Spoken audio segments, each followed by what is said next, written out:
crois que le monde que tu connais est sûr? Que tout ce que tu vois, tout ce que tu ressens obéit à la logique? Tu te trompes. Ce soir, je vais te raconter 3 histoires vraies, des récits que des personnes ordinaires ont vécus, mais qui ont changé leur vie à jamais. 3 descentes dans l'inconnu, où le réel se déforme, où la peur devient palpable, presque vivante. Alors installe-toi, éteins la lumière. Et surtout, ne quitte pas la vidéo avant la fin, car certaines de ces histoires pourraient te suivre dans tes rêves. 1. La nuit au camping. Je m'appelle Thomas, et avant cette nuit-là, je détestais déjà le camping. L'humidité, les bruits étranges, les bestioles. Mais mon père adorait ça.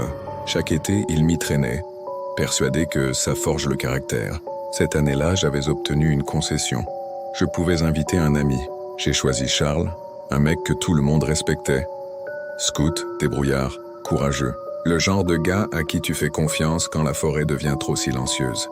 Le trajet s'est bien passé, jusqu'à notre arrivée. Erreur de réservation. Au lieu d'un coin tranquille près du lac, nous étions installés à quelques mètres d'un ancien parc d'attractions abandonné. Les manèges rouillés, les stands renversés, les affiches déchirées. Tout semblait sorti d'un cauchemar figé dans le temps. Mon père, furieux, a marmonné que ce n'était pas du vrai camping. Mais Charles, lui, souriait. Il disait que c'était l'occasion parfaite pour une exploration nocturne. La nuit est tombée rapidement. Autour du feu, mon père et ses amis buvaient et riaient. Et quand tout le monde s'est endormi, Charles m'a chuchoté. « Viens, on va jeter un œil au parc. » On a pris 2 lampes torches. Et on a franchi la clôture. Le métal a gémi sous nos doigts. L'air était plus froid, comme si le lieu retenait son souffle. Le parc semblait immense dans la pénombre. Des chevaux de manège figés dans un sourire tordu. Une grande roue dont les nacelles oscillaient légèrement au vent. Et plus loin, la montagne russe se dressait, silhouette noire contre le ciel. Charles voulait grimper tout en haut. Je l'ai suivi à contre-cœur. Arrivé au sommet, la vue était irréelle. Mais en bas, sur le chemin, quelque chose bougeait. Une silhouette, un homme. Ses vêtements étaient en lambeaux. Et même d'ici, je pouvais voir le sang couler le long de son visage. Il nous fixait. Puis il a levé lentement la main, pointant vers nous. Charles a murmuré « C'est quoi ce bordel ?» On a dévalé l'échelle à toute vitesse, mais quand on a atteint le sol, il n'y avait plus personne. Pas de pas, pas de traces. Rien.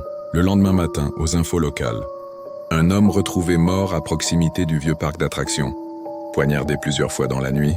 Même heure, même endroit. Charles et moi n'avons jamais rien dit. Mais parfois, dans mes cauchemars, je revois ce visage levé vers nous comme s'il voulait nous dire « Pourquoi vous n'avez rien fait ?» 2. Le clown du métro 2016. L'année où l'Amérique entière a eu peur des clowns. Des centaines d'apparitions filmées dans les rues, les parkings, les forêts. Mais pour Liam, cette peur allait devenir personnelle. Il sortait du lycée, casque sur les oreilles, fatigué, blasé.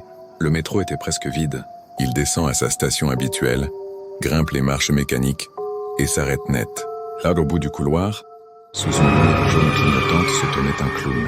Pas un clown de cirque, un clown au visage blafard, le maquillage dégoulinant avec un immense sourire peint, figé. Dans sa main, un couteau. Liam a d'abord cru à une mauvaise blague, mais le clown ne bougeait pas. Il le regardait fixement, sans un mot.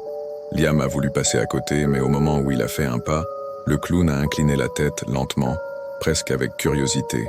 Puis il a commencé à marcher, d'abord doucement, puis plus vite, jusqu'à courir. Liam a lâché son sac et s'est mis à courir aussi.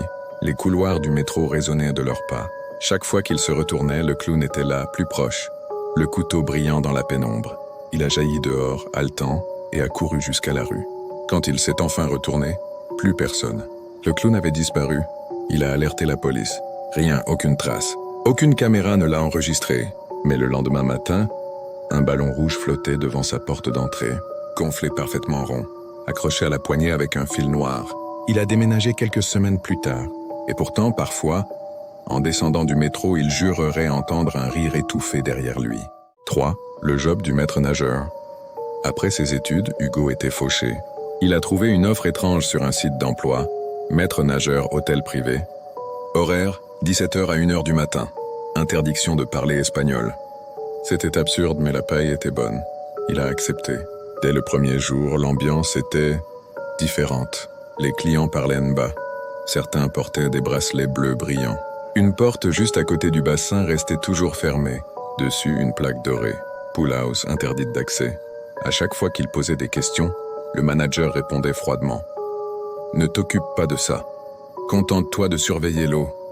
Mais chaque nuit, Hugo entendait des bruits derrière cette porte.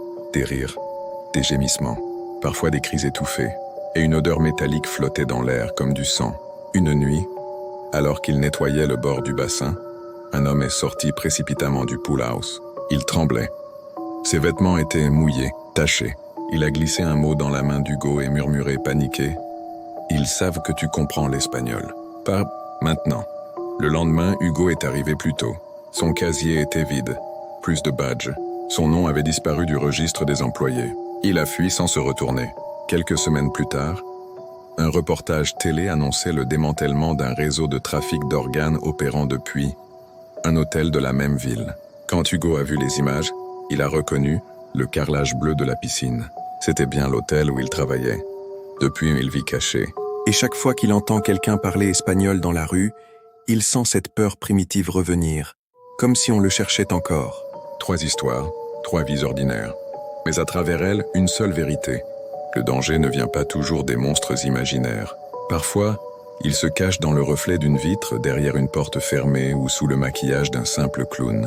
La nuit, quand tu entends un bruit au loin, ne cherche pas à savoir d'où il vient. Ferme les yeux, respire, et rappelle-toi ceci. Ce n'est pas parce que tu ne vois rien que rien ne te regarde. Si cette vidéo t'a glacé le sang, abonne-toi, parce que la prochaine sera encore plus dérangeante. Et cette fois, elle parlera peut-être de toi.